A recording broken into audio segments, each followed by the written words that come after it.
It's no secret that the 8-Bit Guy's newest game, Attack of the PETSCII Robots, is fantastic. Lots of people love it, and a lot of people have actually asked for the source code to try and port it to other systems. Now, a lot of these ports have already come out, and here's one that I was super excited about when I first heard about it. Attack of the PETSCII Robots for the Atari 8-Bit family of computers. Now, I mentioned that other people besides the 8-Bit Guy have been working on these ports, and this one was done by Christian Kruger. While it was intended for the Atari 8-Bit family, it won't actually work on all stock Atari computers. The game requires 48K of RAM, so it won't be able to run on stock systems with less, such as the 400 or the 600 XL. But that's not really a problem for me, as the only Atari 8-Bit I own is the 800 XL, which comes from the factory with 64K of RAM. Taking a look at the box, you might think I accidentally bought another copy for the Commodore computers, and it's an easy mistake to make. But if we look in this corner here, there's a sticker advertising it as the Atari version. This was done to save money, as the 8-Bit Guy could just use the original box which he already had.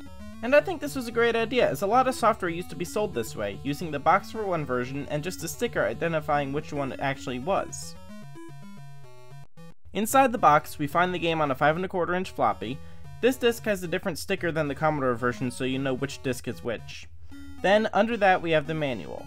Like the box, the manual was reused from another version, in my case, the Apple II. Now, I believe this version of the game can come with either the Commodore or Apple manual, so I'm actually rather happy that mine has the Apple one. Now I can look at all the cool screenshots from that version of the game, even though I don't own an Apple II. Besides the manual, there's also a printout giving instructions on the specifics of the Atari version, such as the controls and how to load the game.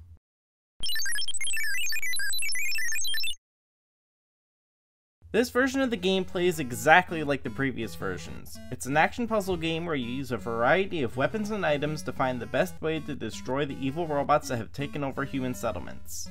Now, I'm not going to discuss all the weapons and items as they're exactly the same as in the Commodore versions. If you're curious, I talked about them in depth in my original review of the game, so you can go and check that out. Now, like I said in that previous video, you can also use your environment to help you progress. Sometimes you'll use a chair to prevent a robot from getting to you, or maybe you can lure a robot into a trash compactor. There's not really much else to be said about the game, as it's basically the exact same as the original.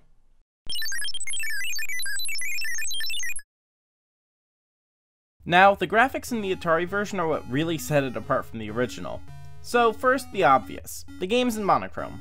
Now, the 8-Bit Guy has addressed this in his videos about this game, basically that the text mode on the Atari computers handles color very differently from the Commodore. Now, since the game originally operated in text mode on the Commodore computers and it was meant to be a quick and easy port, it also does here. The drawback is that there really couldn't be an easy way to have color and still make the game look good. But with some more major rewrites, this could have probably been done, but I don't really think that was the goal of this port. And besides that, we don't really need the color, as the game is just as much fun as the original, and even in monochrome it just looks amazing. Now, we do have some new graphics here which are, in my opinion, much better looking than even the C64 version. The key cards you collect on each level are now represented by images of keys. Now, the cards on the original version probably would be more accurate as they're key cards, but I think the keys look great, and they do a better job of indicating to the player what they do. They're keys, they open doors. We also now have better graphics for each weapon and item, and everything looks a bit smoother, which I think looks pretty cool. And look at these robots. Really, the game just looks great, and the monochrome doesn't really bother me at all, as you don't need color to have a great game.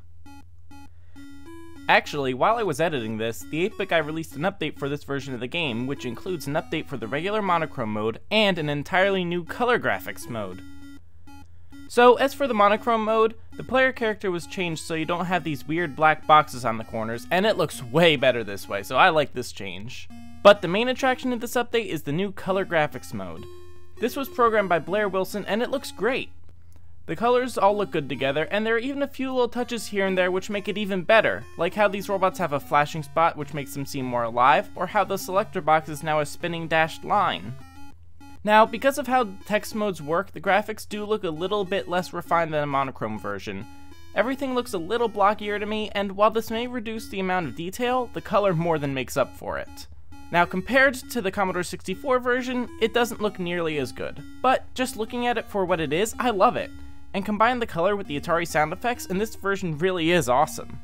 Now, if the new graphics aren't for you, there is also a pet mode where the game looks exactly like it did in the original pet version.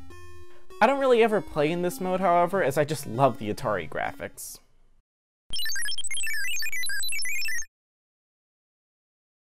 Like the graphics, the sound has also been updated, in this case to work better with the Atari's Pokey chip. And the best way to describe the sounds in this version is that they just sound very Atari. I'm not sure how else to describe it, just listen to these sounds compared to the C64 version.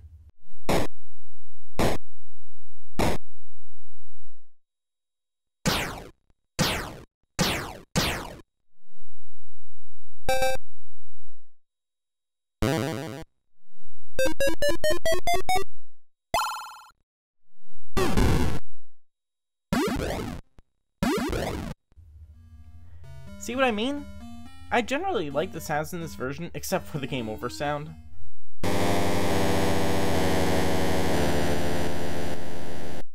Also, if you press Shift M, you'll hear in-game music, which evidently is a feature that I missed in the VIC-20 and PET versions of the game.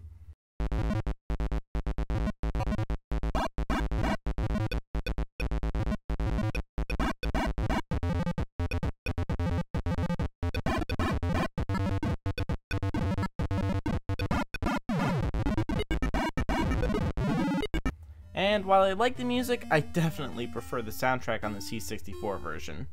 Now, I'm not sure if it's available yet, but at some point there's going to be a Super Nintendo adapter for the Atari like we have with the Commodore version. The game actually already supports this adapter, so when it's available you can just get it and start playing straight away. Although personally, I don't really think it's necessary, as the keyboard controls are just fine here. Looking to the future of this game, there's a lot more ports in development, along with several that are already available. So of course we have the original for the PET, the C64, and the VIC-20. Next came the Apple II. Then we have the Atari version here, and the Commodore Plus 4 and the Commodore 128. Those versions are all currently available for purchase.